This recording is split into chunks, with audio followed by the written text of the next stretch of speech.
जी हाँ दोस्तों, अब हम आगे बढ़ते हैं हमारे आज के सुविचार यानी कि आज के थॉट ऑफ द डे के साथ। और आज का हमारा थॉट ऑफ द डे है, जो लोग सफलता प्राप्त करते हैं वो कभी बैठकर घटनाओं का इंतजार नहीं करते, बल्कि वे खुद घटना पैदा करते हैं।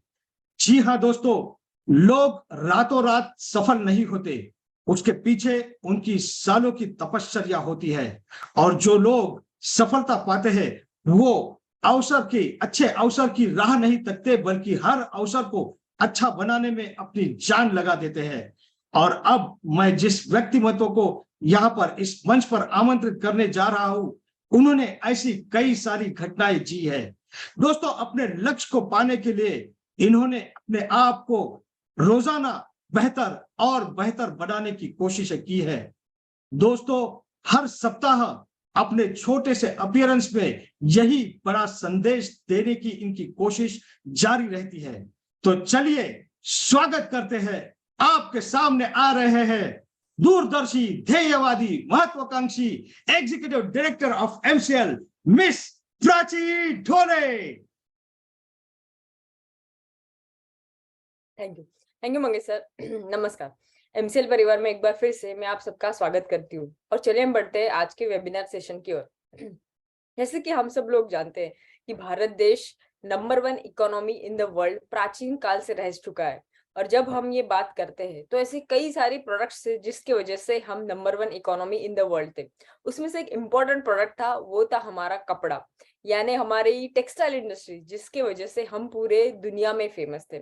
इतना ही नहीं, भारत और हमारी जो इंडस वैली सिविलाइजेशन की जो टेक्सटाइल का वर्क था, जिस तरीके से हम काम करते थे, वो प्राचीन काल से हमारे वेदों में भी मेंशन है किस तरीके से हम कपड़ा निकालते थे और उसको बुनते थे। जिसमें उन्होंने जो पुरुष है उसको वाया और जो स्त्री है उसको वायात्री, ऐसा नाम हमारे वेदों तक दिया गया है।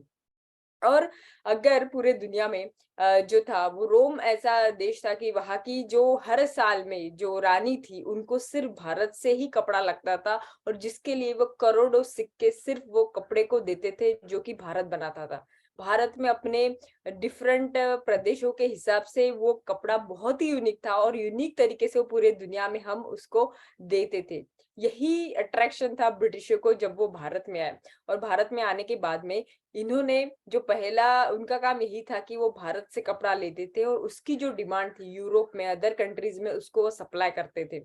और धीरे धीरे ब्रिटिशों ने यानी ईस्ट इंडिया कंपनी में भारत पे राज करना स्टार्ट किया और उसके बाद में इस इंडस्ट्री को इस तरह से जकड़ लिया, इस तरीके से कंट्रोल किया कि उसके बाद में हमारा जो रॉ मटेरियल था उसका कॉस्ट और जो हमारे कामगार थे जो उसको बुनते थे, वो इस लेवल पे आ गए कि उनको 1 रुपया भी प्रॉफिट नहीं मिलता था। जिसके लिए धीरे धीरे ये टेक्सटाइल इंडस्ट्री भारत में से लुप्त हो गई। और फिर हम आज इस मुकाम पे है कि आप अगर आज कोई भी कपड़ा खरीदते हैं तो उस पे आपको 100% मेड इन इंडिया नहीं दिखेगा, मैन्युफैक्चर कहीं और से होता है और उसके बाद में हम वो कपड़ा पहनते हैं। तो ये सिचुएशन जब भारत देश में है, जब हम इसमें बहुत रिच थे, इतने रिच के पूरे दुनिया में हम इसके लिए फेमस थे, ऐसी सब विकट परिस्थितियों में जरूरत है एक हीरो की कि वो आए और हमको वो एहसास दिलाए। लेकिन आज की जो कहानी है वो किसी हीरो की नहीं है, बल्कि एक हीरोइन की है, यानी एक ऐसी महिला लीडर जिन्होंने ये करके दिखाया कि भारत देश फिर से टेक्सटाइल इंडस्ट्री में नंबर 1 इन द वर्ल्ड बन सकता है। और ये कहानी है मणिपुर की, मणिपुर में विजय शांति जी की। तो मणिपुर एक जो ऐसा हमारा प्रदेश है जहाँ पे एक बहुत बड़ा तालाब है, जो कि भारत देश की कई तालाबों में से एक तालाब गिना जाता है। यहाँ पे इन्होंने देखा कि उनका वैसा एजुकेशन जो था, तो उन्होंने बॉटनी किया था ग्रेजुएशन। और बॉटनी करने के बाद में वो चाहे तो कहीं और सिटी में जाके वहां पे काम कर सकती थी, लेकिन उनका एक ही उद्देश्य था कि मैं मेरे एरिया में यानी मेरे गांव के आसपास ऐसी कुछ फल है, फूल है, सब्जियां है, पेड़ है, पौधे है, जिसका मैं उपयोग कर सकूं और वो उपयोग करके मैं अपने गांव में रोजगार निर्माण कर सकूं। और उसका ही ये नतीजा हुआ कि उन्होंने देखा कि मेरे गांव में इतना बड़ा तालाब है, उसमें कमल भी है। कमल तो यूटिलाइज हो जाते हैं एज ए फूल, लेकिन कमल को निकालने के बाद में जो उसके स्टेम होते हैं वो वैसे ही वेस्ट में चले जाते हैं।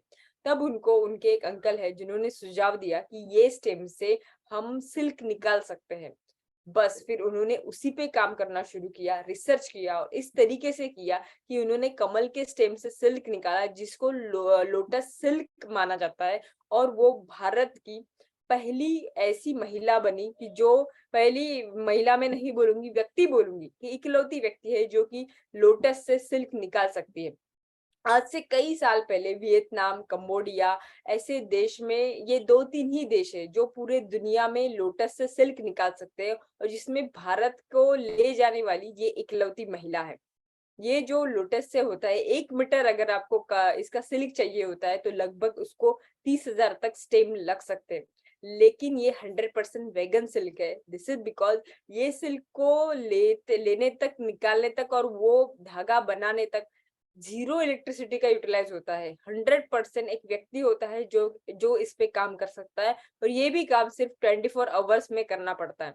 इस तरीके से इन्होंने हमारे भारत देश को एक नया रास्ता दिखाया है। जिस लोटस सिल्क का पूरे दुनिया में बहुत सारी डिमांड है, वो भारत में सिर्फ मणिपुर में बनता है।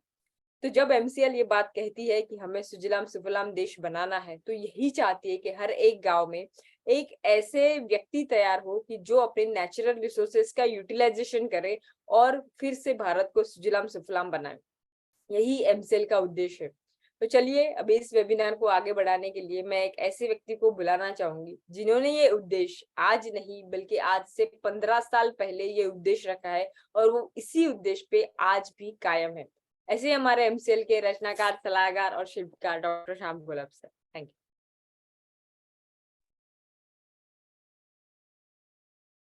दोस्तों नमस्कार, मैं डॉक्टर श्याम गोलब फिर से एक बार आपका इस ट्रेनिंग सेशन में स्वागत करता हूं। मैं आशा करता हूं कि आप सभी लोग स्वस्थ हैं और आप अपने साथ अपने परिवार का, यानी घर का परिवार और एमसीएल परिवार दोनों का ख्याल रख रहे हैं। मैं ये भी उम्मीद करता हूं कि आप सभी लोग 1 घंटा बहुत अच्छी एक्सरसाइज कर रहे हो, अपने हार्ट, अपने लंग को मजबूत कर रहे हो और अपनी इम्यूनिटी को बढ़ा रहे हो। तो चलिए शुरुआत करते हैं आज के इस सेशन के साथ। दोस्तों, इस साल एमसीएल ने एक संकल्प रखा है कि भारत में जितने भी ग्राम पंचायत है, जितने भी म्युनिसिपल वार्ड है, हर ग्राम पंचायत में, हर म्युनिसिपल वार्ड में हमें 1 करोड़ का टर्नओवर, 1 करोड़ का रेवेन्यू का निर्माण करना है। आज भारत में लगभग 2,52,000 इतनी ग्राम पंचायत है। लगभग 1, सवा लाख, 1.5 लाख तक म्युनिसिपल वार्ड हो सकते हैं। हमने उसको 2 लाख तक पकड़ा है। तो दोनों मिला के लगभग 4.5 लाख यूनिट भारत में है। भारत के कोनों कोनों से लेके हर एक यूनिट में हमें 1 करोड़ का रेवेन्यू का निर्माण करना है। अब ये बिजनेस करना, ये रेवेन्यू करना इसलिए भी जरूरी है कि जिस मिशन के लिए, जिस काम के लिए हमने इस एमसीएल की स्थापना की है, वो काम तभी पॉसिबल हो सकता है जब हम ज्यादा से ज्यादा ये बिजनेस करें। क्योंकि हमें उन सभी चीजों को रिप्लेस करना है जो चीजें आज की तारीख में ग्लोबल वार्मिंग को बढ़ा रही है। वो चीजें, वो प्रोडक्ट्स जो आज की तारीख में हमारा ये पर्यावरण इसको और ज्यादा प्रदूषित कर रहा है। और दोस्तों, ये काम जितना ज्यादा हम करें उतना ज्यादा हम अपने मिशन को पा सकते हैं। लेकिन दोस्तों, ये जो काम है, ये जो रेवेन्यू का निर्माण करना है, ये बहुत ही अर्जेंट और इंपॉर्टेंट है। उसका कारण यह है कि आज हमारा किसान बहुत ही ज्यादा संकट में है।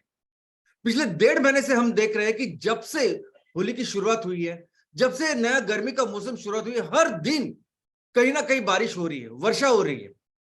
और वो बारिश यानी सिर्फ बारिश नहीं हो रही है, तो तूफान के साथ बारिश हो रही है। ऐसा ये सब बड़ा तूफान कि जिसकी वजह से कुछ मिनट में किसानों की फसल पूरी तरह से बर्बाद हो रही है। और ऐसा एक तूफान पहली बार मैंने अपनी जिंदगी में पहली बार इस रविवार को देखा।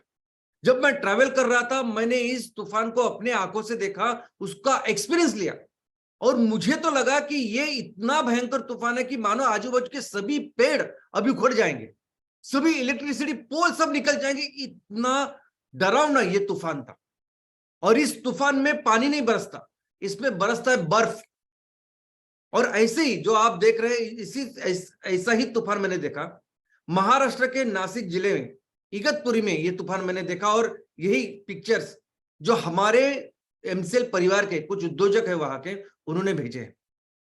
दोस्तों, महीनों जब मेहनत करते हैं आप, और ये जो समय है, ये समय है कि जब फसल निकालने का समय होता है, और उसी वक्त अगर पूरी फसल बर्बाद होती है तो बहुत बड़ा संकट आज किसानों के सामने है। तो हमें ये रेवेन्यू का जो निर्माण करना है वो हमारे इस किसानों के परिवार के लिए भी करना है, क्योंकि ये पूरा ग्लोबल वार्मिंग का जो प्रॉब्लम है उसको कंट्रोल में लाने के लिए हो सकता है आगे के 3 साल 5 साल लगे, लेकिन तब तक हमारी ये सभी जो किसान भाई बहन हैं, उनके जो परिवार हैं, उनको सपोर्ट करना उनकी रिस्पॉन्सिबिलिटी, ये हमारी जिम्मेदारी है।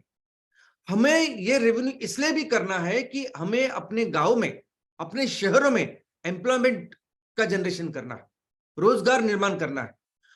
आज पूरी दुनिया में जागतिक मंदी के नाम के अंदर बहुत सारी बड़ी बड़ी कंपनियां जिनका रेवेन्यू बहुत अच्छा है, जिनका प्रॉफिट अच्छा है, लेकिन बहुत बड़ी मात्रा में वो लोगों को निकाल रही है, हजारों की मात्रा में, 20, 30, 40 हजार तक वो लोग अपने कम कर रहे हैं। और यही कुछ अभी ट्रेंड हमारे देश में भी आया है। हमारे देश में भी मंदी मंदी करने के उस नाम पे कई सारे लोगों को निकाल दिया जा रहा है।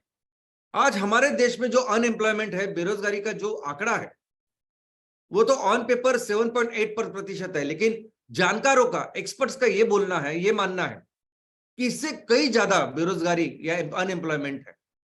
क्योंकि अगर कोई खेतों में 2-3 महीना काम भी कर रहा है तो उसको कहते हैं कि इसको रोजगार है। तो अभी इन सभी लोगों के लिए रोजगार निर्मित बहुत जरूरी है, और उसके लिए भी हमें अपने गांव में, अपने शहरों में इस रेवेन्यू का निर्माण करना जरूरी है। दोस्तों, ये इसलिए भी अर्जेंट और इंपॉर्टेंट है कि हमारे गांव में, हमारे शहरों में कई सारे ऐसे परिवार हैं जिनका इनकम बहुत कम है। यानी 2500 महीने का अगर आपका इनकम उससे कम है तो आप आर्थिक दुर्बल यानी बिलो पॉवर्टी लाइन घटक में आते हो। लेकिन 2500 प्रति महीने की थोड़े से जरा आप ऊपर आए तो आप बीपीएल में नहीं हो, बिलो पॉवर्टी लाइन में नहीं है। लेकिन दोस्तों, ऐसे ये जो लोग हैं, ये जो परिवार है, उनको बहुत कम जो बेसिक चीजें होती है उनकी भी वो भी पूरे नहीं होते। उनके घर की चीजें हो सकती है, एजुकेशन हो सकता है। तो ये रेवेन्यू तैयार करना इसलिए भी जरूरी है कि हमारे इन सभी परिवारों के लिए हमें एक अच्छा इनकम का निर्माण करना है, उनकी जरूरतों के लिए करना है, उनके बाल बच्चे के लिए करना है, उनकी जो माँ बाप वहां रह रहे हैं उनके मेडिकल फैसिलिटी के लिए करना है। और अगर हमने नहीं किया, अगर हम ये 4.5 लाख करोड़ का माल नहीं बेचते तो कोई फर्क नहीं पड़ेगा, क्योंकि ऑलरेडी हमारे देश में ये 600 लाख करोड़ 300 लाख करोड़ का माल बेचा जा रहा है, जो पूरी हमारी जीडीपी है। हमारे देश में 300 से ज्यादा 320 का आंकड़ा पिछले महीने दिया गया था, तो 320 लाख करोड़ की वस्तुएं, सेवाएं यहां बेची जा रही है। और उसकी तुलना में अगर हम बात करें तो 4.5 लाख करोड़ यानी 1.5% से भी कम है। लेकिन इससे बहुत बड़ा बदलाव हमारे लोगों के साथ, हमारे जो गांव में रहते उनके ऊपर होने वाला है। लेकिन अगर आप, मैं, हम सब मिलके अगर इसको नहीं करते तो भी मार्केट में इसका कोई भी असर नहीं होगा, क्योंकि ऑलरेडी बहुत सारी कंपनियां अपना माल इसको बेच रही है। बहुत सारी कंपनियां, जैसे ईस्ट इंडिया कंपनी आई थी, वैसे बहुत सारी ईस्ट इंडिया कंपनी वर्जन 2 आज हमारे देश में ये माल तैयार कर रही है और बेच रही है, अपने अपनी फैक्ट्री में माल तैयार कर रही है, और सभी ये पेट्रोकेमिकल की जो गलत चीजें हैं, प्रोडक्ट्स है, वो बेच रही है और बहुत सारा मुनाफा कमा रही है। ये कंपनियां ये माल बेच के, मुनाफा कमा के अपने देश में लेके जा रहे हैं। उनको कोई संबंध नहीं है, कोई उनको लेना देना है नहीं कि हमारे किसानों की परिस्थिति या स्थिति आज कैसी है। उनको कोई जिम्मेदारी नहीं है कि वो ज्यादा से ज्यादा एम्प्लॉयमेंट का जनरेशन करे।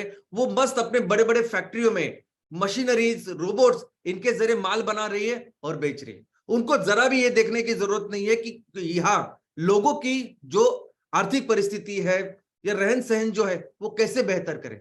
ये अपना काम, बिजनेस बहुत अच्छी तरीके से कर रहा है। और दोस्तों, जिसे हम जीडीपी कहते हैं, जीडीपी यानी क्या? तो जीडीपी यानी उस देश का इनकम। वो देश उस एक साल में, 1 अप्रैल से चालू होता है, तो उस पीरियड में, एक साल में जितनी वस्तुओं का निर्माण करे, जितनी सेवाओं को निर्माण करे और उसको बेचे, अपने देश में बेचे, बाहर एक्सपोर्ट करे, जितना ज्यादा से ज्यादा करे उतना देश का इनकम बढ़ेगा, और वही है सकल घरेलू उत्पादन। लेकिन अगर कोई देश बाहर से चीजें मंगाता है अपनी जरूरत पूरा करने के लिए, तो उसकी जीडीपी भी कम होती रहती है, और इस जीडीपी में सब कुछ आता है। यानी आज अगर आप 5 रुपए का, 10 रुपए का बिस्किट का पैकेट लेते हो तो वो भी जीडीपी में आता है। आप अगर अपने लिए 20-30 रुपए का साबुन लेते नहाने का, वो भी जीडीपी में आता है। और हर कोई चीज जो आप अदरवाइज खरीदते हो इस देश में, वो सब कुछ जीडीपी में आता है। लेकिन ये सभी जो कंपनियां हैं जो आज की तारीख में इतने बड़े लेवल पे बिजनेस कर रही है, इसका और हमारे ये मुल्क के सभी जो लोग हैं जिनके लिए हम लोग काम कर रहे हैं, उनका ज्यादा संबंध नहीं है। अभी देखिए ना, हिंदुस्तान यूनिलीवर कंपनी कितने सारे प्रोडक्ट्स भारत यहां बेचती है, मार्केट में बेचती है। जब भी आप किसी भी दुकान में साबुन की टिकिया लेने जाते हो, आप सोचते हो मैं कौन सा साबुन लूं, मैं लाइफबॉय लूं, हमाम लूं, डव लूं, लक्स लूं, लिरिल लूं। लेकिन आपको पता ही नहीं कि ये सभी जो साबुन है, सभी जो ये ब्रांड्स है, ये सभी एक ही कंपनी के हैं। यानी कोई भी साबुन अगर आप ले, कोई भी टिकिया आप ले, तो सभी पैसे उनके पास ही जाने वाले। आप जाते देखते शैम्पू, मैं ये लूं वो लूं, लेकिन ये सब प्रोजेक्ट जो कंपनियां हैं, ये सभी जो प्रोडक्ट्स हैं, उसकी पेरेंट कंपनी एक है, ये हिंदुस्तान यूनिलीवर। इनफैक्ट यूनिलीवर ही बोलते हैं आजकल इसे। तो यूनिलीवर हर साल कम से कम 45,000 करोड़, 45,000 करोड़ का माल बेचती है। और आप देख सकते हैं कि यह उनका खाने का एक अलग डिपार्टमेंट है। आप सोचते हैं मैं हॉर्लिक्स लूं, बूस्ट लूं, लेकिन दोनों उनकी कंपनियां। आप सोचते हैं कि कपड़े धोने के लिए मैं रिन की टिकिया लूं, व्हील लूं, सर्फ लूं, डोमेक्स लूं, ये सब कुछ एक ही कंपनी से जाता है। और दोस्तों, ये सभी पेट्रोकेमिकल्स जो प्रोडक्ट्स है, वो इस तरीके से मार्केट करते हैं, इस तरीके से हमारे मार्केट में बेचते हैं, लोगों को बेचते हैं, कि जैसे हमको लगता है कि अगर हमने अपने बच्चों को हॉर्लिक्स नहीं दिया, अगर हमने अपने बच्चों को बूस्ट नहीं लिया, तो हमारे बच्चों का जो ग्रोथ है वो कम हो सकती है।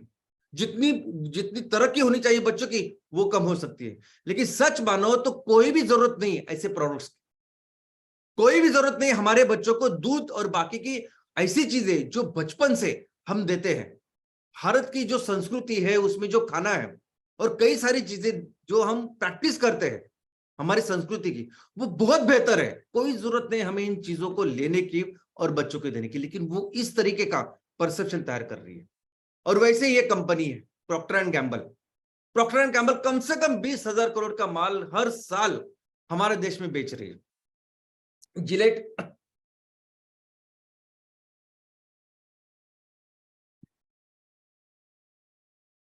जिलेट भी प्रॉक्टर एंड गैम्बल की कंपनी है।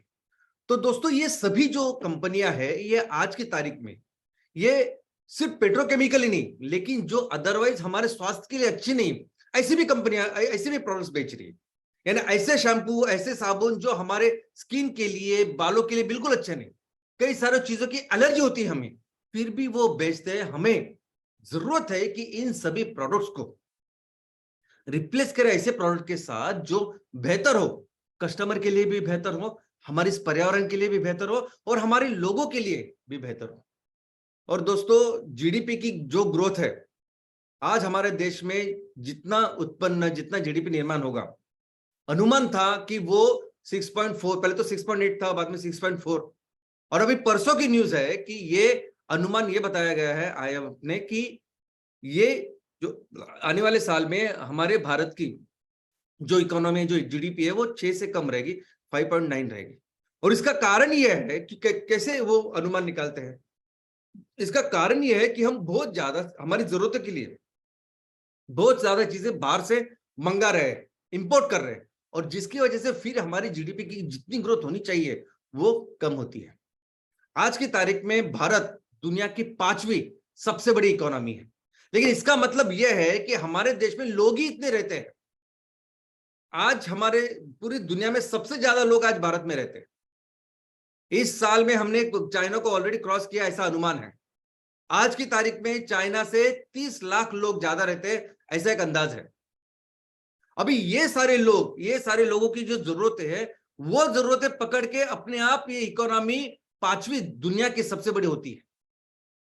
लेकिन प्रति व्यक्ति हमारा इनकम कितना है, वो अगर देखोगे तो हमारा जो रैंक है वो 134th है। हमारा इनकम कितना है दोस्तों? हमारा इनकम है $2053। मैं डॉलर क्यों बोलता हूं? क्योंकि उसी भाषा में पूरी दुनिया बात करती है, अमेरिकन डॉलर। तो हमारा जो प्रति व्यक्ति इनकम है वो $2053। इसका मतलब है लगभग 1,60,000, 1,70,000 रुपया साल का, इतना हमारा इनकम है। जबकि जागतिक जो इनकम है, जो ग्लोबल एवरेज है, वो 6 गुना है, 6 गुना ज्यादा है। तो उस जागतिक जो एवरेज है उसके हिसाब से भारत एक डेवलपिंग ऐसा देश है। लेकिन दोस्तों ये जो 2053 का या 1,70,000 का इनकम हमारे देश में प्रति व्यक्ति है, ये भी समान नहीं है, इसमें भी बहुत सारी असमानता है। अगर आप देखोगे तो हमारा जो इनकम है, ये इनकम हाईली अनइक्वल है, बहुत ही असमानता है। इनफैक्ट ऐसा कहा जाता है कि दुनिया में सबसे ज्यादा इनकम की विषमता आज की तारीख में भारत में है। उसका कारण यह है कि 10% लोग जो सबसे ज्यादा अमीर हैं, उनके पास ऑलमोस्ट 65% इनकम जाता है। 10% ऊपर के लोग जिनके पास जो अमीर है, उनके पास 65% इनकम जाता है, और नीचे वाले जो 90% लोग हैं, उनके पास 35% इनकम जाता है। इतना ही नहीं, 1% जो ऊपर का 1% लोग हैं, उनके पास 33% इनकम जाता है, और नीचे वाले 50%, आधे लोग, इनके पास सिर्फ 5.9% इतना इनकम है। आप समझ रहे इस बात को? हमारे यहां, हमारे देश में आधे जो लोग हैं, उनके पास सिर्फ 6% से भी कम इतना इनकम जा रहा है, आधे लोगों के पास। और 1% ऊपर है, उसके पास 33%, यानी ऑलमोस्ट 6 गुना ज्यादा 1% लोगों के पास है। तो हमारा कर्तव्य है, ये हमारा काम है कि हम ये इनकम सभी को दें, समान इनकम दें, मेहनत करें, बिजनेस करें, और हर परिवार के लिए, हर लोगों के लिए हम एक अच्छा इक्वल ऐसा इनकम का डिस्ट्रीब्यूशन करें, और वो भी है हमारा संकल्प। दोस्तों, आज जो बिजनेस की साइज है हमारे देश की, जो माल हम लोग यहां तैयार करके बेच सकते हैं, वो भी कितना बड़ा है, 300 लाख से भी ज्यादा, 300 लाख करोड़ से भी ज्यादा आज की हमारी मार्केट साइज है। जब हम कहते हैं कि प्रति व्यक्ति हमारा इनकम बहुत कम है, प्रति व्यक्ति हमारी जरूरत फिर कम है, ये आज की तारीख है, आज का मार्केट है। सोचिए, ये अगर ग्लोबल एवरेज के लिए भी हम जाए, यानी 6 गुना जब हम लेके जाए, तो ऑलमोस्ट जीडीपी 6 गुना हो सकती है, मार्केट 6 गुना हो सकता है। और आज की तारीख में चाइना एग्जैक्टली वैसे है। हम जितनी 3.5 ट्रिलियन डॉलर की हमारी इकोनॉमी है, चाइना ऑलमोस्ट अभी इस महीने मार्च एंड तक ऑलमोस्ट 20 ट्रिलियन डॉलर तक पहुंच गया है। तो वहां तक हम जा सकते हैं, और इसीलिए आप पोटेंशियल को समझिए। आप समझिए कि मैं क्यों कह रहा हूं कि हमारे हर गांव में, हर ग्राम पंचायत में, हर वार्ड में हमें 1 करोड़ का रेवेन्यू तैयार करना है। क्योंकि आज के तारीख में अगर हम 4.5 लाख यूनिट को हम डिवाइड करें, तो हर यूनिट में आज की तारीख में 71 करोड़ से ज्यादा रेवेन्यू, टर्न और जीडीपी तैयार हो रहा है। हम नहीं कर रहेंगे तो दूसरा कर रहा है ऑलरेडी। जब हमारा जो जीडीपी है, जो प्रति व्यक्ति पीछे है, तब भी हम लोग हर यूनिट में, हर ग्राम पंचायत, हर म्युनिसिपल वार्ड में ऑन एन एवरेज 71 करोड़ का टर्नओवर कर रहे हैं। और ये टर्नओवर फिर आगे 5 गुना, 4 गुना, 6 गुना होने वाला है। उसकी शुरुआत आज हम कर रहे हैं 1 करोड़ से। तो ये है हमारा पोटेंशियल, ये हमारे देश का पोटेंशियल। तो कैसे एग्जैक्टली हम हर ग्राम पंचायत में और वार्ड में 1 करोड़ का रेवेन्यू कर सकते हैं? तो सबसे पहले तो इसका एक ही तरीका है कि माल को, किसी भी वस्तु को निर्माण करना और उसको बेचना, बाकी दूसरा कोई तरीका नहीं। तो वो कौन सी चीजें हम लोग तैयार करेंगे? तो हम चीजें वो तैयार करेंगे जो हमारे लोग तैयार कर पाए। हम वो चीजें तैयार करेंगे जो हम अपने इस मार्केट में बेच पाए, और उससे हम ये रेवेन्यू जनरेट करेंगे। सबसे पहला देखते हैं कि हमारे देश में हम क्या क्या माल तैयार कर सकते हैं और रेवेन्यू जनरेट कर सकते हैं। मैं आपको बता दूं कि जो भी उत्पादन हम तैयार कर रहे हैं, उसके लिए पूरी दुनिया में जाके हम बेच सकते हैं, ऐसी उसकी डिमांड है। ऐसे प्रोडक्ट्स, ऐसे उत्पादन भारत तैयार कर सकता है। लेकिन अभी देखते हैं डोमेस्टिक, यानी हमारे देश में, हमारे शहरों में हम क्या बेच सकते हैं। सबसे पहले तो ऑफकोर्स जैव ईंधन, बायोफ्यूल्स। बायोफ्यूल्स को जब बेचना है तो हम शुरुआत करेंगे हमारे कुकिंग फ्यूल से, जो चूल्हे के लिए लगता है उस ईंधन के साथ। क्योंकि सरकारी जो आंकड़ा है कि एलपीजी कनेक्शन कितने सारे फैमिली के पास है, तो 30 करोड़ 50 लाख फैमिली के पास है। लेकिन एक्चुअली वास्तविकता यह है कि 43% जो परिवार है वो कोई भी एलपीजी, नेचुरल गैस, कोई भी किसी का भी इस्तेमाल नहीं करता। उनके पास सिर्फ और सिर्फ वो बायोमास और जो कन्वेंशनल फ्यूल है उसका इस्तेमाल करते हैं। बायोमास यानी लकड़ी का इस्तेमाल करते हैं, गोबर का इस्तेमाल करते हैं। 43% परिवार। अब ये 43% परिवार जब इसका इस्तेमाल करते हैं तो दोस्तों शायद आपको अंदाजा नहीं कि घर में कितना धुआं तैयार होता है, घर में कितना प्रदूषण का निर्माण होता है, और जिसकी वजह से हमारी महिलाएं, बच्चों के ऊपर, उनके सेहत के ऊपर कितना असर होता है। पढ़ाई कीजिए आप। मैं तो कहता हूं, मैं जब भी कोई प्रेजेंटेशन आपको देता हूं, वेबिनार देता हूं, आप पढ़ाई कीजिए, हर चीज के बारे में पढ़ाई कीजिए, तो आपको और अच्छी तरीके से समझेगा। कितने छोटे छोटे विषय है लेकिन कितना ज्यादा इंपैक्ट उसका हो सकता है। तो हमारा तो एक फोकस है कि हमें पहले इन सारे लोगों को एक स्वच्छ ईंधन देना है, और सिर्फ ईंधन नहीं देना, हमें उनके साथ वो चूल्हा भी देना है, एमकोल भी हमेशा के लिए देना है। लेकिन उसके साथ आज के भी जो लोग हैं, आज के लोग जो एलपीजी का इस्तेमाल कर रहे हैं, उनको भी हमें एलपीजी को रिप्लेस करना है। आज ये एलपीजी जो है 75 रुपए प्रति केजी है। किसी भी डोमेस्टिक मार्केट का किसी भी घर का जो सिलेंडर आता है 75 रुपए किलो है, और अगर कमर्शियल में जाएंगे तो 110 रुपए किलो है। और ऊपर से ये इतना रखने के लिए बिल्कुल सेफ नहीं है। कई ज्यादा तो इस सिलेंडर के स्पोर्ट की वजह से कई सारे हादसे होते हैं। तो हम तो अपने ग्राहकों को एक ऐसा ईंधन देंगे जो बहुत ही सस्ता होगा, 15-20 रुपए वाला ईंधन उनको हम देंगे। ऊपर से ये पूरी तरह से सुरक्षित रहेगा, और सिर्फ घरों में नहीं, कमर्शियल प्लेसेस हो, होटल्स हो, और कितना सारा पैसा हमारे लोगों का बचेगा।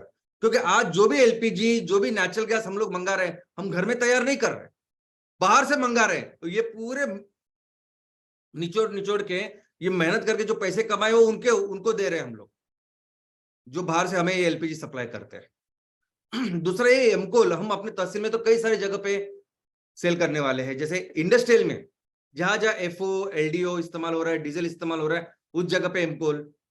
कमर्शियल प्लेसेस में जहां बॉयलर है, फर्नेसेस है, वहां एमकोल का इस्तेमाल होने वाला है। बिजली तैयार करने के लिए तो बहुत बड़े स्केल पे बिजली हो, या छोटे से स्केल में जैसे डीजी सेट होता है, ऐसे डीजी सेट भी एमकोल के ऊपर बन के हम देने वाले हैं।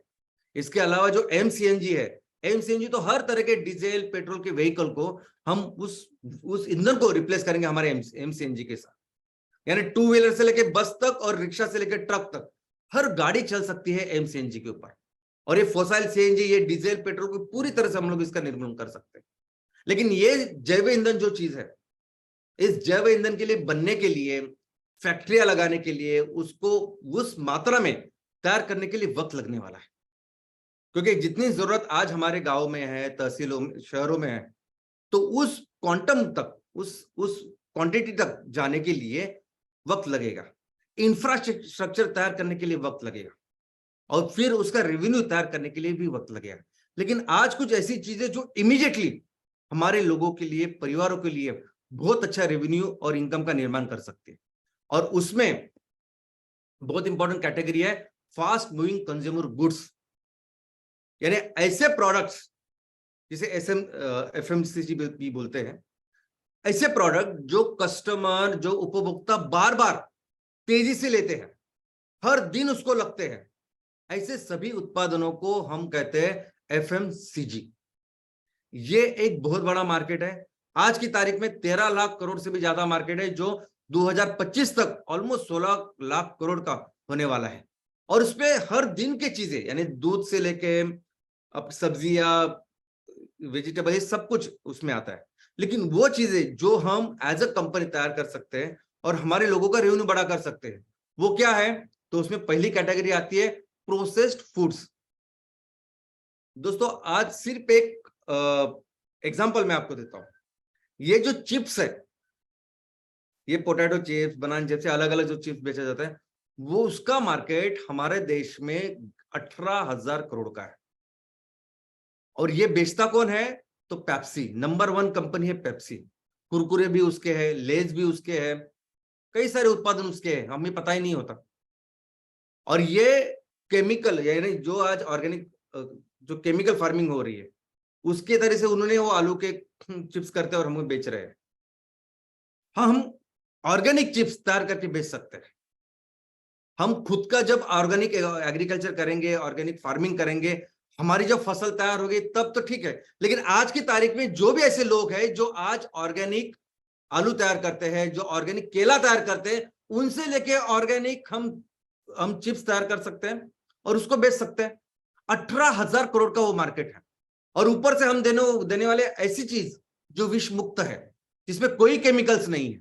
सिंपल बिस्किट्स, सिंपल जो बिस्किट्स है, बिस्किट्स का मार्केट भी 50,000 करोड़ का है साल का हमारे। और इसमें पार्ले जैसे एक कंपनी छोड़ी तो बाकी सभी कंपनी बाहर की जो यहाँ धंधा कर रही है। तो हम भी अगर ऑर्गेनिक गेहूं लेके अगर उससे बिस्कुट तैयार करें और बेचे तो एक बहुत अच्छा मार्केट, बहुत अच्छा बिजनेस हमारे लोगों के लिए हो सकता है। दूसरा है प्रिपेयर्ड मील्स। अभी इस कोरोना के बाद ये ट्रेंड बन चुका है। इस तरह के फूड, इस तरह का खाना आजकल आता है कि जो सिर्फ आपको उठा के गर्म करना होता है। ऐसे खाने के डिब्बे और बहुत बड़ी बड़ी कंपनी, मल्टीनेशनल कंपनियां बना रही है, आज बेच रही है हमारे मार्केट में। ऑफकोर्स वो सब केमिकल्स सब खाना है। सोचिए अगर हम ऑर्गेनिक खाना तैयार करें और उसको ऐसे पैकेट में करके बेचे तो कितना अच्छा रेवेन्यू का निर्माण हो सकता है। ये ऑलरेडी मार्केट है, एग्जिस्टिंग मार्केट है। लोग काम कर रहे हैं, धंधा कर रहे हैं, बिजनेस कर रहे हैं। हम चाहते हैं कि उनको विष मुक्त ऐसा खाना दे और हमारे लोग वो तैयार करें। तीसरे, बेवरेजेस, कोल्ड ड्रिंक्स। आपको पता है कोल्ड ड्रिंक्स का मार्केट कितना है? 1 लाख करोड़ का। आपको क्या लगता है इतने सारे शाहरुख खान, सलमान खान, इतने बड़े बड़े हीरो आते हैं, उसमें काम करते हैं, जो चाहिए वो हीरो हीरोइन उसमें रहते हैं, वो क्यों इतनी मार्केटिंग करती है? वॉल्यूम इतना बड़ा है। भारत जैसे देश में 1 लाख करोड़ से ज्यादा सिर्फ कोल्ड ड्रिंक बेचे जाते हैं, जो बिल्कुल अच्छे नहीं है। किसी भी डॉक्टर को आप पूछिए, कोई भी डॉक्टर आपको बोलेगा बिल्कुल कोल्ड ड्रिंक आपने पीना नहीं चाहिए, उसमें सिर्फ शक्कर होती है, उसमें कई सारी ऐसी चीजें होती है जो टेस्ट के लिए डाली जाती है, जो बुरी तरह से पॉइजनस ऐसे केमिकल्स।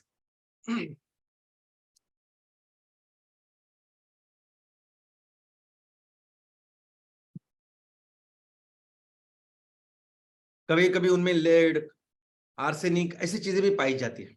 तो क्यों ना हम इन सभी जूसेस को एक हेल्दी चीज जूसेस के साथ हम रिप्लेस करें।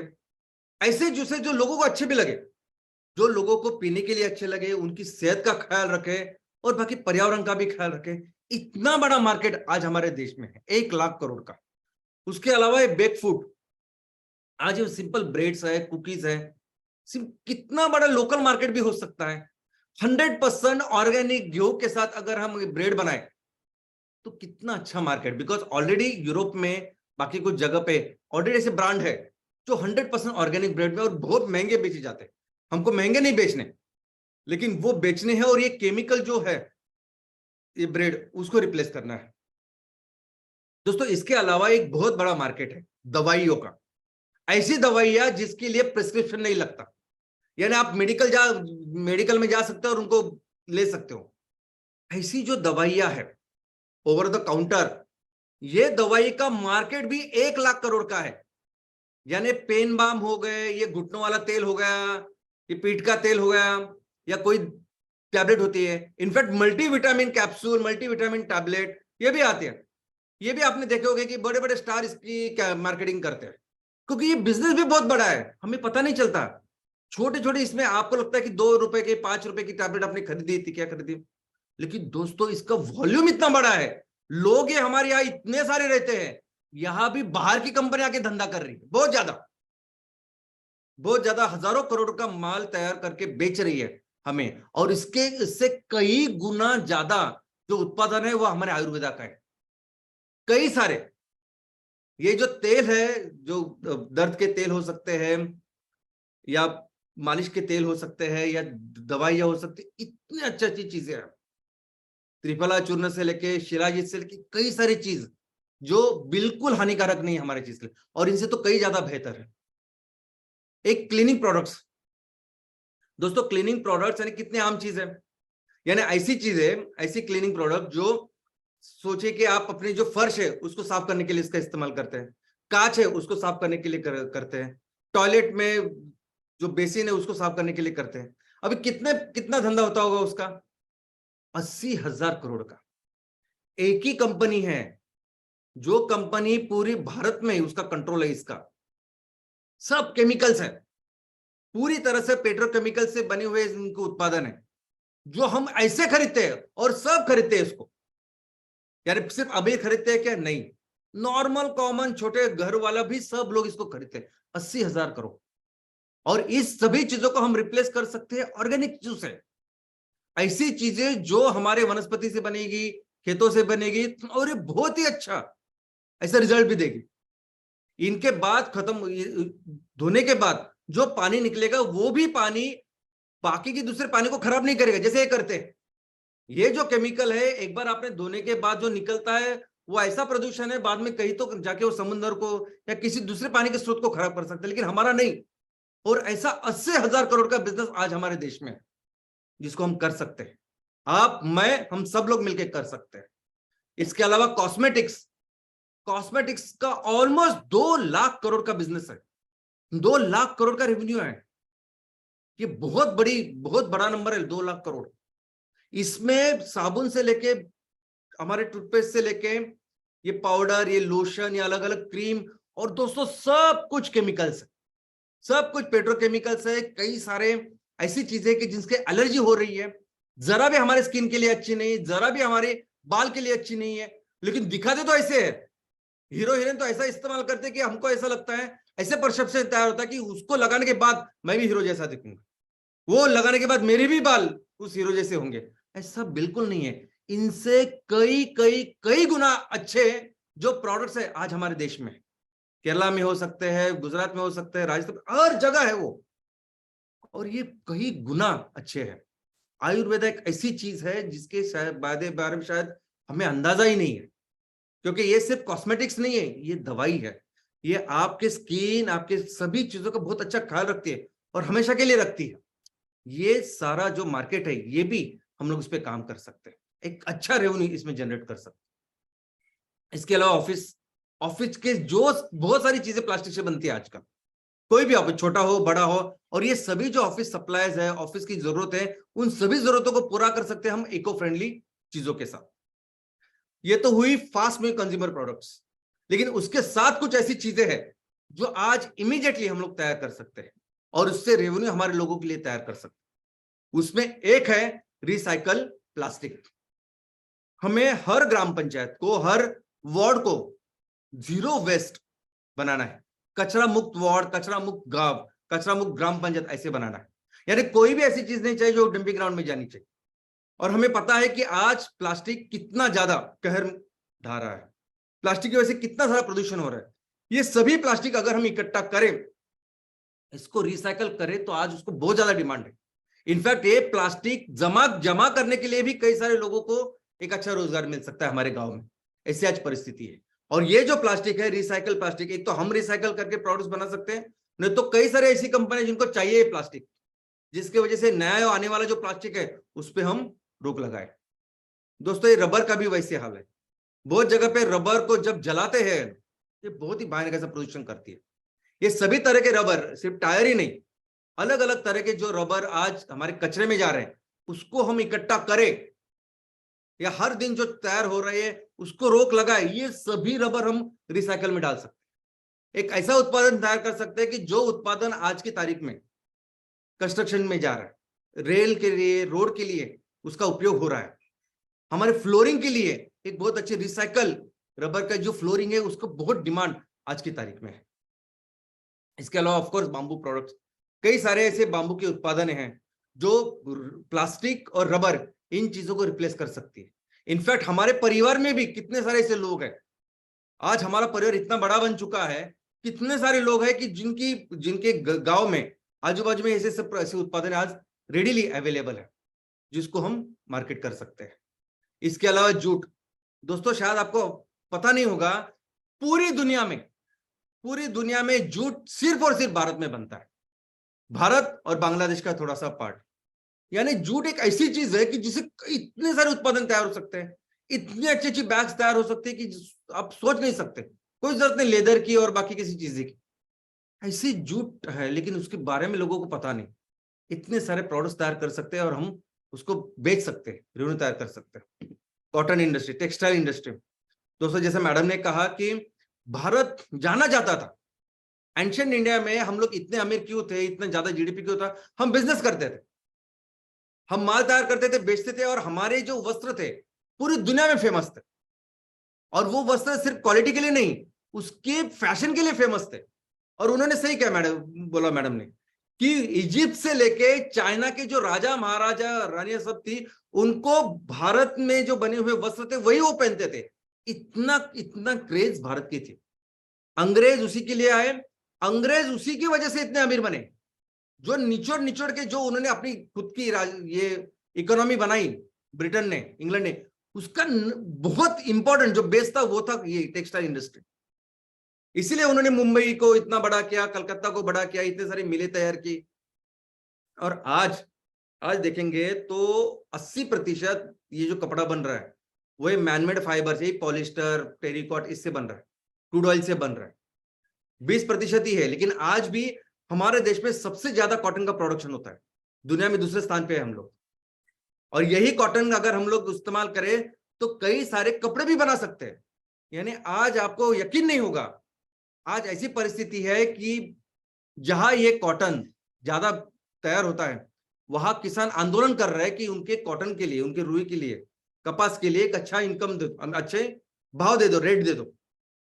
और वहां फिर उनको वो अच्छा रेट नहीं मिल रहा है, जिसके ऊपर हमारी इतनी बड़ी इकोनॉमी थी प्राचीन, वहां नहीं। तो हम ये डॉट्स कनेक्ट कर सकते हैं ना, वहां भी मिल है, वहां भी इसकी प्रोसेसिंग करके कुछ ऐसे उत्पादन तैयार कर सकते हैं, उसको बेच सकते हैं, देश में बेच सकते हैं, बाहर भी बेच सकते हैं।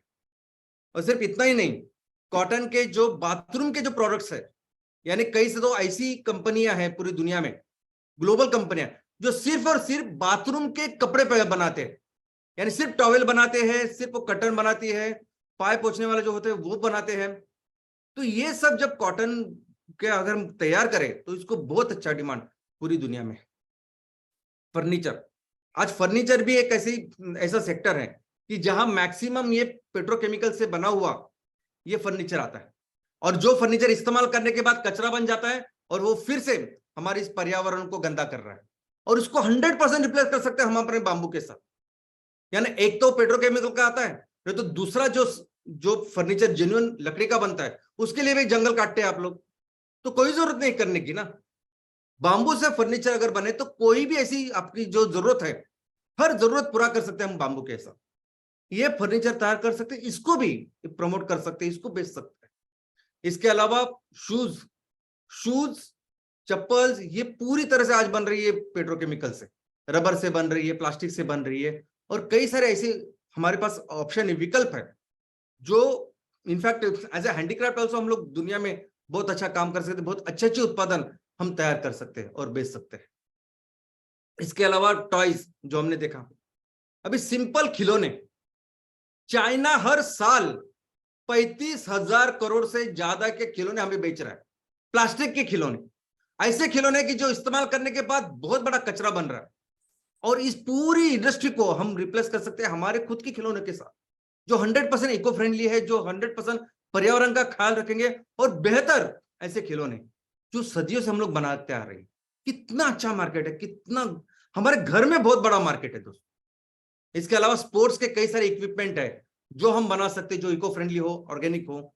इसके अलावा होम डेकोर, अब ये होम डेकोर बहुत बड़ा सेगमेंट है। अमेजॉन कई सारी चीजें हमारी यहां से लेके बाहर बेच रहा है। होम डेकोर में इतनी सारी चीजें जो आज प्लास्टिक से बन रही है, आज मेटल से बन रही है, उसको रिप्लेस कर सकते हैं हम इको फ्रेंडली चीजों के साथ, जो भारत करने में बहुत ज्यादा मशहूर है। इसके अलावा कई सारे एक्सेसरीज, कार एक्सेसरीज हो सकते हैं, जो भी चीजें आप इस्तेमाल करते हैं उसके एक्सेसरीज हो सकते हैं, और ये हम तैयार कर सकते हैं हमारे अलग अलग इको फ्रेंडली चीजों के साथ, ऑर्गेनिक चीजों के साथ। इसके आगे जाके दोस्तों हम अपने खुद के छोटे छोटे आउटलेट भी तैयार कर सकते हैं खाने के।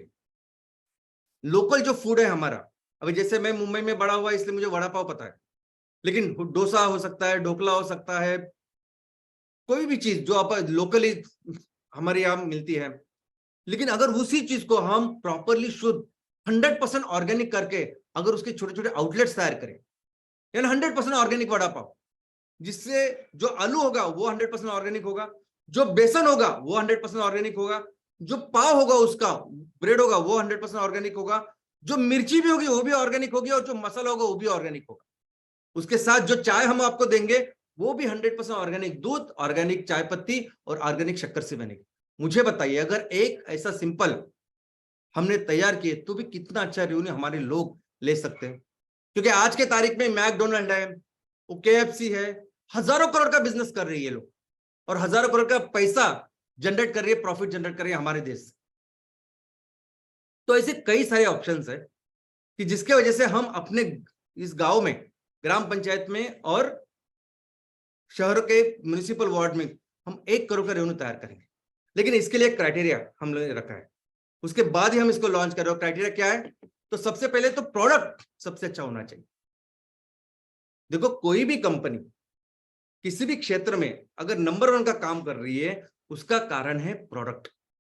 अगर हमें भी इस कोई भी क्षेत्र में अगर अच्छा काम करना है, सस्टेनेबल काम करना है, एक बड़ी कंपनी करके काम करना है, ब्रांड तैयार करना है, अगर हम चाहते हैं कि हमारा ये उत्पादन हमेशा के लिए चलता रहे, अगर हम चाहते हैं कि हम ज्यादा से ज्यादा रेवेन्यू, ज्यादा से ज्यादा प्रॉफिट हमारे इस देश में या कहीं भी तैयार करें, तो बहुत जरूरी है प्रोडक्ट।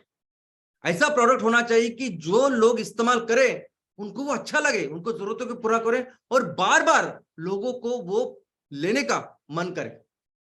अभी एप्पल दुनिया की नंबर 1 कंपनी है, वो सिर्फ इसलिए है क्योंकि एप्पल फोन ही ऐसा बनाती है जो दुनिया में बेस्ट है, सर्वश्रेष्ठ है। अमेजॉन सर्विस इंडस्ट्री में नंबर 1 है, अमेजॉन ऑनलाइन बिजनेस में नंबर 1 है, क्योंकि वो सर्विस ही ऐसी देती है कस्टमर्स को, ग्राहकों को, जो दुनिया में नंबर 1। मर्सिडीज में गाड़ी में नंबर 1 है बिकॉज उनकी गाड़ियां ही सर्वश्रेष्ठ होती है। वैसे ही हमारा जो मिशन है, हमारी जो सोच है, वो देख के आदमी एक बार आपसे खरीदेगा चीज कि चलो ये अच्छा काम कर रहे हैं कुछ यार, लेकिन वो चीज अगर अच्छी नहीं है तो वो बार बार नहीं लेगा। और हम नहीं चाहते कि हमारे ऊपर कोई तरस खाए, हमारे ऊपर कोई तरस खाए और हमारा उत्पादन ले, ऐसा नहीं। तो जो भी उत्पादन हम करेंगे वो सर्वश्रेष्ठ, सबसे अच्छा, इफेक्टिव और एक्सेलेंट ही होना चाहिए। नेक्स्ट क्राइटेरिया है, ये सभी उत्पादन जो हम जिसके साथ रेवेन्यू का निर्माण करेंगे, ये सभी हमारे लोग तैयार करेंगे। किसी कंपनी के साथ एमसीएल नहीं टाइप करेगी कि आप माल बनाओ अपने मशीन से फैक्ट्री में, उसको हम बेचेंगे या करेंगे, ऐसा बिल्कुल नहीं करेंगे। हमारे तहसील में हमारे यहाँ रहने वाले जो लोग हैं, वो जो चीजें तैयार करेंगे वही हम बेचेंगे, वही इको फ्रेंडली ऑर्गेनिक चीजें हम बेचेंगे। तीसरा इंपॉर्टेंट क्राइटेरिया कि ये जो चीजें बनेगी वो छोटे छोटे स्मॉल ग्रुप में, कॉटेज इंडस्ट्रीज, जिस कुटीर उद्योग जिसे हम कहते हैं, या हमारी महिला बचत गट, ये मिलकर जो प्रोडक्शन तैयार करेंगे, जो चीजें तैयार करेंगे। और दोस्तों मैं आपको बोलता हूं एकदम क्लियर, डायरेक्ट सिर्फ बिजनेस के बारे में बोलता हूं कि ये सभी लोग जो उत्पादन तैयार करते हैं ना, इनका मोल नहीं है, ये अनमोल ऐसी चीजें है, यानी ये सबसे अच्छे उत्पादन है। ये इनसे जब हम माल तैयार करके जब दुनिया के सामने रखेंगे, ये बहुत ही अच्छे से उत्पादन है। हमारे लोग हमारे ऐसे स्मॉल गट में बहुत अच्छे उत्पादन का निर्माण कर सकते हैं, वो करेंगे। बहुत बड़े फैक्ट्री का निर्माण करने की कोई जरूरत नहीं, ये सब करके हम लोग बेच सकते हैं। और मेन कि ये ऐसे उत्पादन होने चाहिए ना कि घर में भी अगर कोई चाहे तो तैयार कर सके। यानी गांव के लोग तो तैयार करेंगे, लेकिन अगर शहरों में भी कोई चाल में रह रहा है, कोई झोपड़पट्टी में रह रहा है, वो ही उत्पादन तैयार करे, हमें दे, और हम इसके साथ पेट्रोकेमिकल को रिप्लेस करेंगे। ये क्राइटेरिया है जिनके साथ हम ये प्रोडक्ट्स को उत्पादन करके और उसको लॉन्च करेंगे। और जीडीपी दोस्तों, जब ये काम करेंगे, लोगों के हाथ में जब पैसे देंगे, तब जीडीपी बढ़ेगी। ये जो 5.9 की जो ग्रोथ एक्सपेक्टेड है या उन्होंने अनुमान किया है, उससे कई ज्यादा करा के दिखाते हैं। क्योंकि जब किसी के साथ किसी को आप 1,000 रुपए कमा के देंगे, किसी के हाथ में देंगे, तो 1,000 के 7,000, 8,000, 9,000 इतना जीडीपी का निर्माण होगा। वो 1,000 के साथ 100 रुपया ट्रांसपोर्टेशन, 100 रुपया कपड़े के लिए, 100 रुपया खाने के लिए, ऐसे अलग अलग चीजें के लिए जो वो इस्तेमाल करेगा, तो वैसी जीडीपी बढ़ेगी और बहुत बड़ी लेवल पे हम लोग इस जीडीपी को लेके जा सकते हैं। लेकिन इसके लिए सिर्फ ये जो चीजें हमारे घर में हमारे लोग बनाएंगे, इन चीजों को ग्लोबल मार्केट भी है। आज की तारीख में अगर आप देखोगे तो क्या एक्सपोर्ट करते हैं हम, तो ये 10 चीजें हैं मेन जो एक्सपोर्ट करते हैं। इंजीनियरिंग, पेट्रोलियम, चीजें है, एक्सपेंसिव स्टोन्स यानी ज्वेलरी वगैरह उसके एक्सपोर्ट करते हैं, केमिकल्स एक्सपोर्ट करते हैं, ड्रग फार्मास्यूटिकल एक्सपोर्ट करते हैं, इलेक्ट्रॉनिक्स हम लोग एक्सपोर्ट करते हैं। तो दोस्तों अभी 21-22 में भी अगर आप देखोगे तो ये पहली 5 चीजें हैं जो हम ज्यादा से ज्यादा एक्सपोर्ट करते हैं, जिससे हमारा जीडीपी बन रहा है, जिससे हमें पैसे मिल रहे हैं हमारे देश को, ऐसा समझ के चलते एक सिंपल लैंग्वेज में। अभी पिछले साल 21-22 में नंबर 1 क्या था? पेट्रोलियम। नंबर 1 तो इंजीनियरिंग था सब कुछ मिला के, लेकिन पेट्रोलियम भी इक्वल था। यानी क्या करते हम? तो हम पेट्रोलियम चीजों को एक्सपोर्ट करते हैं। इसका मतलब क्या है? तो हम क्रूड ऑयल बाहर से मंगाते हैं, इंपोर्ट करते हैं, उस क्रूड ऑयल के अलग रिफाइनिंग करते हैं, अलग अलग प्रोडक्ट्स तैयार करते हैं और उसको बेचते हैं। हमारे देश में रिफाइनिंग की कैपेसिटी बहुत अच्छी है। कुछ कंपनी है जिन्होंने रिफाइनिंग की कैपेसिटी बहुत बड़ी तैयार की है, जैसे रिलायंस का बहुत बड़ा जो रेवेन्यू है वो इससे आता है। अब इसमें क्या करते हैं हम लोग? क्रूड ऑयल लेते हैं, अलग अलग प्रोडक्ट्स बनाते हैं, उसको उनको ही देते हैं। यानी जॉब वर्क जैसे है। हमारा कोई ऐसे ब्रांड है, कोई प्रोडक्ट है जिसको तैयार करके बेच रहे हैं क्या? नहीं। तो क्रूड ऑयल लेके उसकी रिफाइनिंग करके उसको फिर से देना, ये हमारा नंबर 1 है। दूसरा engineering, it is equally number 1 कि इंजीनियरिंग बहुत सारे प्रोडक्ट्स हम तैयार कर रहे हैं और उसको एक्सपोर्ट कर रहे हैं। इसका मतलब क्या? तो अभी 21-22 में लगभग सभी अगर कैटेगरी पकड़े हम, तो 25% जो हमारा एक्सपोर्ट था वो ये था। $420 बिलियन में से $112 बिलियन हमने कमाए इसकी वजह से। अभी क्यों, क्या होता है ये इंजीनियरिंग गुड्स? तो दोस्तों मैं हमेशा कहता हूं कि ये जो भारत है ये हर चीज से समृद्ध है। वैसे ही हम समृद्ध है इन अलग अलग मेटल्स के लिए। बहुत ज्यादा मिनरल्स हमारे पास है जिनसे अलग अलग मेटल्स बनते हैं, जैसे आयरन, स्टील, लोहा और स्टील। दोस्तों लोहा स्टील के कई सारे खदाने हैं हमारे पास, जिससे हम ये लोहा स्टील बनाते हैं और लोगों को बेचते हैं, लोगों को देते हैं, एक्सपोर्ट करते हैं। क्या क्या एक्सपोर्ट करते हैं हम लोग? तो ऑटोमोबाइल के पार्ट्स है, मशीन के पार्ट्स है, स्टील के पार्ट्स है, वो करते हैं।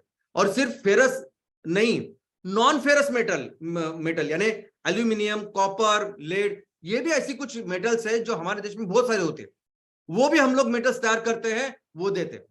बहुत बार तो ऐसा होता है कि इस मेटल्स के जो ओर्स होते हैं, रिफाइनिंग नहीं, क्रूड ऐसे मेटल, वो देते हैं और वो बाहर के देश के लोग फिर उसको साफ करके उससे मेटल्स बना के फिर उसको इस्तेमाल करते हैं। तो ये हमारा काम इसलिए कर रहे हैं हम लोग एक्सपोर्ट, क्योंकि वो उसमें हम लोग कुदरत ने दी हुई वो देने हमारे लिए। तीसरा काम क्या है जिसकी वजह से हम ज्यादा पैसा कमाते हैं? वो है एक्सपेंसिव स्टोन्स एंड ज्वेलरी। अब इसमें क्या करते हैं हम लोग कि ये जो हीरे जवाहिरात है, ये सोना जो है, वो क्रूड में हम लोग लेके आते हैं, इंपोर्ट करते हैं, फिर उसको अच्छी तरह से तराशते हैं। जो हैंडीक्राफ्ट जिसे बोल सकते हैं, हस्तकला जो हमारे पास है, जो दुनिया में किसी के पास नहीं, उसमें अच्छे अच्छे दागिने हम लोग तैयार करते हैं और उनको फिर एक्सपोर्ट करते हैं। और ये जो हमारी कला है वो दुनिया में किसी के पास नहीं। ऑलमोस्ट 7% जीडीपी इससे बनता है। आज की तारीख में 50 लाख लोग ऑलमोस्ट इससे काम करते हैं। भारत का जो वेस्टर्न रीजन है, जिसमें मेनली सूरत, केरला, ये सब ऐसे सेंटर्स है कि जहां बहुत ज्यादा इसका एक्सपोर्ट होता है। इसके अलावा ड्रग फार्मास्यूटिकल्स, यानी हमारे देश में साइंटिस्ट, हमारे देश में डॉक्टर्स, अच्छे डॉक्टर्स, हमारे देश में ऐसे लोग कि जो ज्यादा अच्छी तरीके से रिसर्च कर सकते हैं, ये बहुत है। ये हमारे पास एक जो रिसोर्स है ये भी काफी सारा डेवलप्ड है। ह्यूमन रिसोर्स अगर आप देखोगे, ब्रेन का रिसोर्स अगर आप देखोगे, तो भारतीय जो लोग है वो बहुत ज्यादा डेवलप्ड है। और यही तो कारण है कि बाहर जाके ये लोग बड़े बड़े कंपनियों के सीईओ हैं। तो वैसे ही अगर बाहर कहीं भी आप जाओगे, तब रिसर्च डेवलपमेंट के कोई भी संस्था अगर रहेगी, नासा से लेके कोई भी संस्था, तो वहां हमारे लोग ज्यादा से ज्यादा काम करते हैं।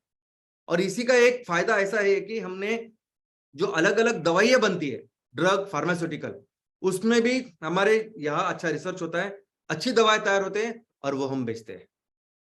इलेक्ट्रॉनिक गुड्स, अभी कोरोना के बाद तो बहुत सारी जो मोबाइल कंपनियां, उन्होंने अपने जो उत्पादन है वो चाइना छोड़ के भारत में बनाना चालू किए है। और उसकी वजह से सैमसंग, एप्पल ऐसी जैसी कंपनियां यहाँ अपना माल तैयार कर रही है और उसको एक्सपोर्ट कर रही है। परसों की न्यूज है कि Apple just crossed $5 billion mark, यानी एप्पल ने भारत से 40,000 करोड़ से भी ज्यादा माल का उत्पादन किया और उसको एक्सपोर्ट किया। सैमसंग ने भी ऑलमोस्ट 3 से $3.5 बिलियन का माल तैयार किया, उसको एक्सपोर्ट किया। तो इसमें हमारा काम क्या है? जॉब वर्क जैसा ही कि हमारे यहाँ लोग हैं वो सब कर रहे हैं। टेक्सटाइल में भी अगर आप देखोगे तो टेक्सटाइल की कई सारी चीजें हम एक्सपोर्ट करते हैं, लेकिन उसमें ये क्रूड जो कपड़ा होता है वो सबसे ज्यादा है। कोई ब्रांड नहीं है जो हम लोग डेवलप कर रहे हैं और दे रहे हैं। सर्विस सेक्टर ये एक ऐसा सेक्टर है कि जिसमें हम अच्छा काम कर रहे हैं। ये सर्विस सेक्टर में कुछ ऐसी कंपनियां हैं ग्लोबल जो अपने ब्रांड को, अपने कंपनी को, अपने सर्विसेज को बड़ा कर रही है, जिसमें TCS, जिसमें विप्रो, और ये कंपनियां कई सारे मल्टीनेशनल कंपनियों को सर्विसेज दे रही है। अब ये भी अपनी एक रिसोर्स है, अपनी एक ताकत है कि जिसमें लोग अच्छी सर्विसेज, अच्छा रिसर्च डेवलपमेंट करके उनको दे रहे हैं। लेकिन पूरा अगर आप पोर्टफोलियो देखेंगे, आज भारत कौन सी चीजें और किस तरीके से पैसा कमा रहा है, किस तरह से हमारा GDP का निर्माण हो रहा है, तो आप देखोगे कि तो मैक्सिमम हम कोई 2-3 क्षेत्र छोड़े तो हम सिर्फ जॉब वर्क कर रहे हैं। हम सिर्फ एक तो रॉ मटेरियल प्रोवाइड कर रहे हैं, एक तो हम जो मिडिल चीजें वो तैयार कर रही है, नहीं तो हम लोगों की जो जरूरत है उसको पूरा कर रहे हैं जॉब वर्क जैसे। इंपोर्ट का अगर आप देखोगे, इंपोर्ट हम लोग क्या कर रहे हैं, तो सबसे ज्यादा इंपोर्ट कर रहे हैं हम लोग तेल का, उससे बाद में है यही जेम्स, जो जवाहिरात, जो हीरे वगैरह, वो बाद में मशीनरी। अभी देखिए मशीनरीज को हम लोग इंपोर्ट कर रहे हैं, यानी मशीन जिससे बनती है वो सब मेटल्स हम बनाते हैं, लेकिन मशीन जो पूरी बन रही है उसको इंपोर्ट कर रहे हैं, उसको नहीं तैयार कर रहे। अब क्या जरूरत है कि मशीन को इंपोर्ट करने की? अभी इसका बहुत अच्छा अनुभव हमें भी आया है। अभी ये जो एमकोल बनाने की जो प्लांट एंड मशीनरी है ये हम खुद तैयार कर रहे हैं, हम अपनी कैपेसिटी बढ़ा रहे हैं, लेकिन उसके बीच में हमने कई सारे वेंडर्स को भारत के इस प्लांट एंड मशीनरी की ऑर्डर दी, और वो उन्होंने वही 3-4 महीने का बोला था, लेकिन अभी 6 महीने हो गए, लेकिन फिर भी अभी दे रहे हैं। लेकिन बाद में अभी हमको पता चल रहा है कि ये सभी लोग, मैक्सिमम लोग चाइना से मशीनरीज मंगाते हैं, चाइना से मशीन मंगाते हैं, अपना लेबल डालते हैं और यहाँ बेच रहे हैं। तो ये जो चीजें तैयार होनी चाहिए ये नहीं कर रहे। बहुत सारी चीजों के लिए हम लोग बाहर की देश के ऊपर डिपेंडेंट है और उनसे इंपोर्ट करते हैं।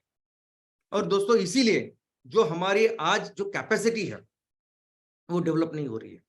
आज हमारी इकोनॉमी देखेंगे तो भले 5वीं बड़ी हो, पर कैपिटा हमारा जो इनकम है वो 134 हो, लेकिन एक बात हम सबको अच्छी तरीके से समझनी चाहिए कि हम सभी लोग एक बहुत ही अमीर ऐसे देश में पैदा हुए हैं। हमारा देश नेचुरली अमीर है। कई सारे ऐसी चीज है हमारे देश में जो सिर्फ हमारे देश में है, जो दुनिया में किसी के पास नहीं है, जिनकी वजह से हम बहुत ही आसानी से दुनिया की सबसे बड़ी इकोनॉमी बन सकते हैं। ऐसी कई सारी चीजें हैं जो एक्सक्लूसिव हमारे पास है, जिसमें नंबर 1 है हैंडीक्राफ्ट। पूरी दुनिया में हैंडीक्राफ्ट किसी के पास नहीं है, चाइना के पास थोड़ा सा है, लेकिन बाकी किसी के पास नहीं है।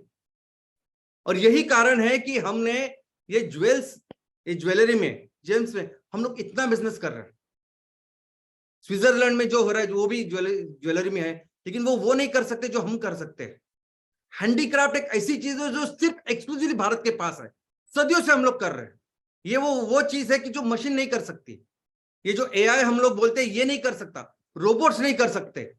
और दोस्तों सिर्फ इसकी बात नहीं है, ये कई सारे उत्पादन प्रोडक्ट जो आज हम तैयार करते हैं उनको पूरी दुनिया में हम बेच सकते हैं।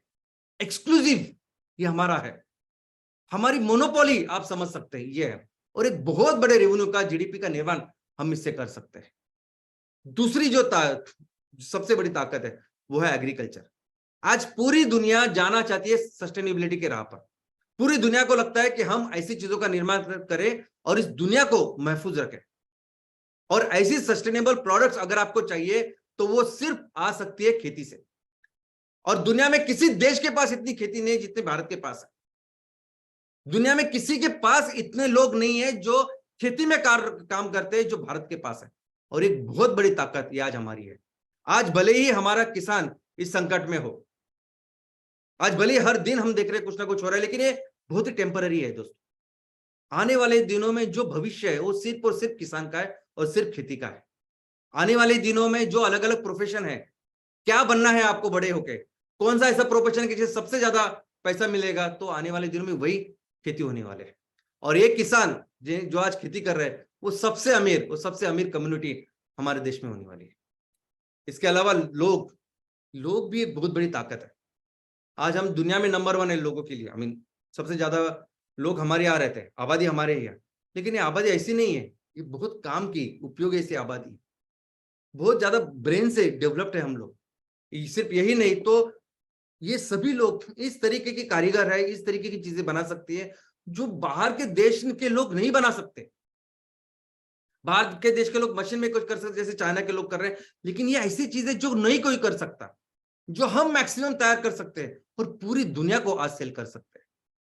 हमारी ताकत है आयुर्वेदा। दोस्तों, आपको अंदाजा ही नहीं कि आयुर्वेदा क्या है। जितनी भी उपचार पद्धति आज दुनिया में है उसकी मां कहलाता ही है आयुर्वेदा। आयुर्वेदा इतना ज्यादा डेवलप्ड इवॉल्व्ड है। ये जो आधुनिक मेडिकल साइंस हम लोग कहते हैं ना, ये सिर्फ 200 साल पुराना है। लेकिन आयुर्वेदा, जिसके मेडिसिन और सर्जरी ऐसे 2 विभाग है, मेडिसिन ये जो विभाग है वो 1200 सालों में इवॉल्व हुआ है। सर्जरी जो डिपार्टमेंट है वो 600 सालों में इवॉल्व हुआ है। ऐसी कई सारी चीज जो आज की तारीख में मेडिकल साइंस को पता ही नहीं कि किसकी वजह से हो रहा है। इसलिए इडियोपैथिक बोलते हो। कई सारी बीमारियां हैं कि जिनको उपचार पता नहीं है। एलर्जी है, कैंसर है, कितनी सारी चीजें हैं जो हमें पता नहीं कि उसका क्या उपचार होना चाहिए।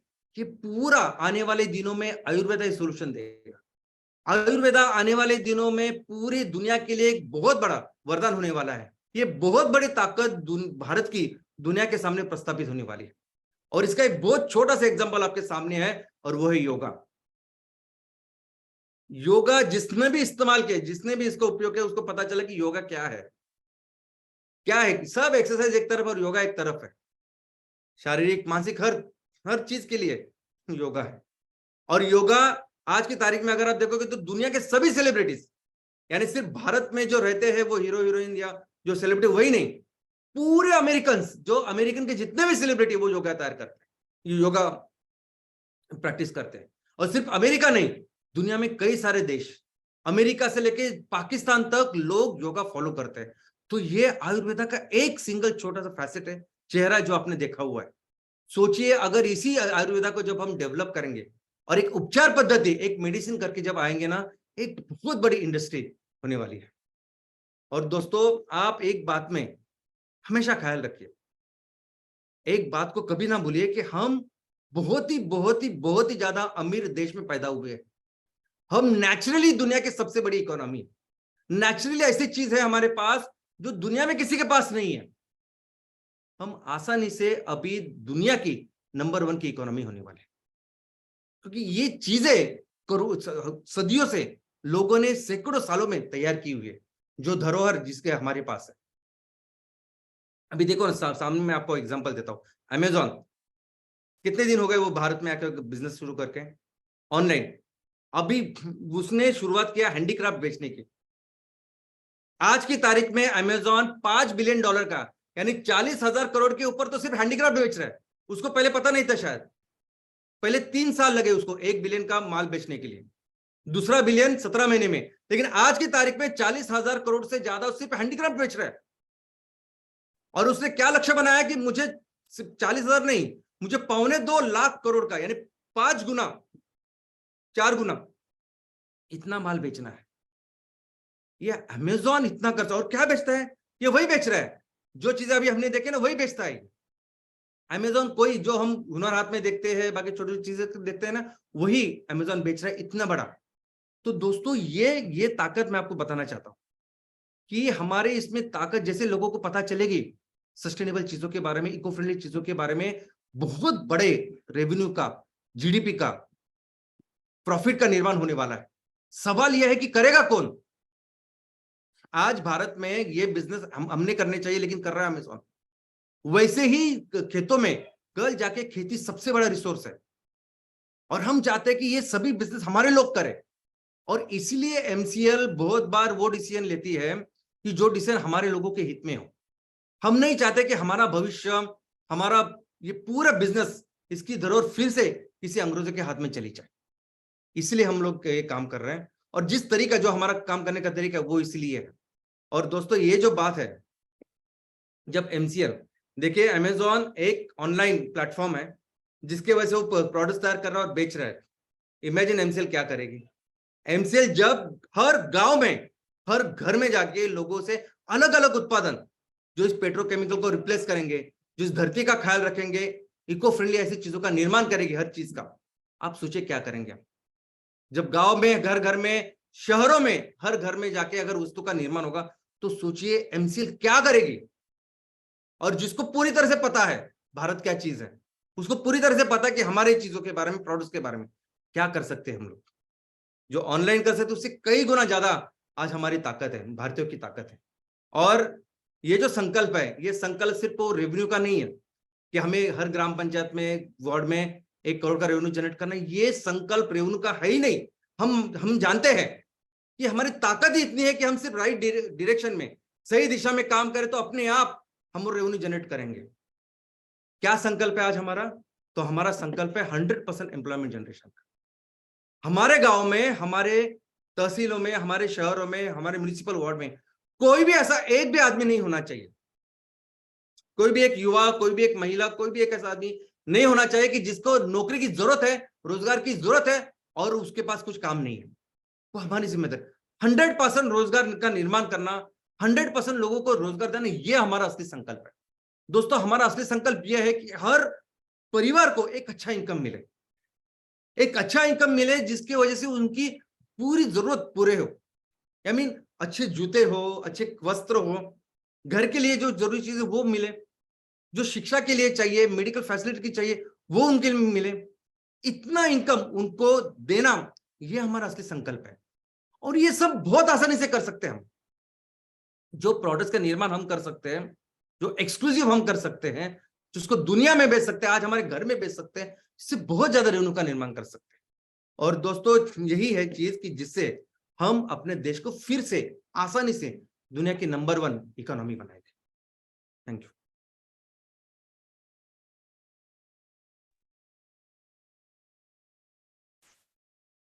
भारत को विश्व की नंबर 1 इकोनॉमी बनाने का जो बीड़ा एमसीएल ने उठाया है, उसका और एक गौरवान्वित पन्ना श्याम सर ने हमारे सामने पेश किया। So good morning MCL India परिवार। और एक शुक्रवार श्याम सर का ट्रेनिंग वेबिनार हमारी सोच पे और हमारे दिलो दिमाग पे एक जोरदार प्रहार। जी हाँ, बिगेस्ट इकोनॉमी की बात श्याम सर हमें बार बार बार बार दोहराते हैं। आज डॉक्टर भीमराव जी अम्बेडकर जी का जन्मदिन है। भारत के पहले इकोनॉमिस्ट जिनको सारा वर्ल्ड जानता है, जिनकी किताब प्रॉब्लम और रूपी पे आरबीआई का गठन हुआ है। उन्होंने कहा था अपने एक भाषण में कि the modified form of socialization in industry is necessary for industrialization, but it is possible with only collective farming. 70-80 साल पहले कही गई बात आज भी सच है और इसी रास्ते पर चल रहा है एमसीएल। अपनी इकोनॉमी को अपने हाथ में रखकर दुनिया में एक अलग स्थान कायम करने का बीड़ा एमसीएल ने उठाया है। श्याम सर ने कितनी बारीकी से हमें आज इस बात से अवगत किया है और इतनी बारीक चीज प्राचीन ने बताई अपनी विजय शांति की स्टोरी में कि देखिए सोच हमें कहाँ ले जा सकती है, इसका मूर्तिबंत और जीवंत उदाहरण एमसीएल है और एमसीएल से जुड़े हुए आप लोग हैं। जी हाँ, जब तक हम इकोनॉमी की बात नहीं करेंगे, जब तक हम अपनी इकोनॉमी की बात नहीं करेंगे और जब तक हम जो रुपया खर्च कर रहे हैं वो हमारे देश के लिए, हमारी जनता के लिए, हमारी कौम के लिए, हमारी अर्थव्यवस्था के लिए अगर काम नहीं आएगा तो वो रुपया खर्च करना गलत हो जाएगा। और इसी रास्ते पर चला है एमसीएल, अपनी खुद की इकोनॉमी, इतनी बड़ी इकोनॉमी जिससे कोई सोच नहीं सकता, अरे आने वाले सबको तो कोई हिला नहीं सकता, और उसका एकमात्र रास्ता है MCL MCL MCL. So thank you Shyam sir for again bringing up the complex issue of economy in a simplest way and give solutions. And of course, thank you Bachchan madam for encouraging us to think about our grassroots economical ways. And of course, thank you each and every Indian believing in MCL economic system, all channel partners, BDAs, senior BDAs, prime BDAs, MBAs, MPOs, and those who are wishing to be biggest economy in the world again via MCL. Thanks a lot. Thank you. तो और एक बार मैं बहुत शान से कहूंगा, कि हम सबको इस देश की मिट्टी का वास्ता है और एमसीएल ही सही मायने में सुजलाम सुफलाम भारत का रास्ता है। जय हिंद, जय MCL. Thank you very much doctor लवेश sir. दोस्तों, मैं आप सभी लोगों को फिर से एक बार यहाँ पर कहना चाहता हूँ कि आपको जो चैट बॉक्स में लिंक शेयर की गई है, इस लिंक के ऊपर जाकर आपका अनमोल फीडबैक हमारे साथ शेयर करना ना भूलिएगा। याद रखिए, आपका फीडबैक हमारे लिए बहुत बहुत बहुत जरूरी है। दोस्तों, अब मैं यहाँ पर शुक्रिया अदा करना चाहूंगा प्राची मैडम का, जिन्होंने आज जो विजय शांति जी की स्टोरी हमें बताई है कि इतने हाईली एजुकेटेड होने के बावजूद भी अपने गांव में जाकर कुछ करने की चाहत रखने वाली उस युवा ने किस प्रकार से लोटस सिल्क बनाकर दुनिया में हमारा नाम, हमारे देश का नाम और ज्यादा ऊंचा कर दिया। दोस्तों, अब दूसरी बारी है जिनका मैं शुक्रिया अदा करना चाहूंगा, और वो है हमारे डॉक्टर श्याम सर का।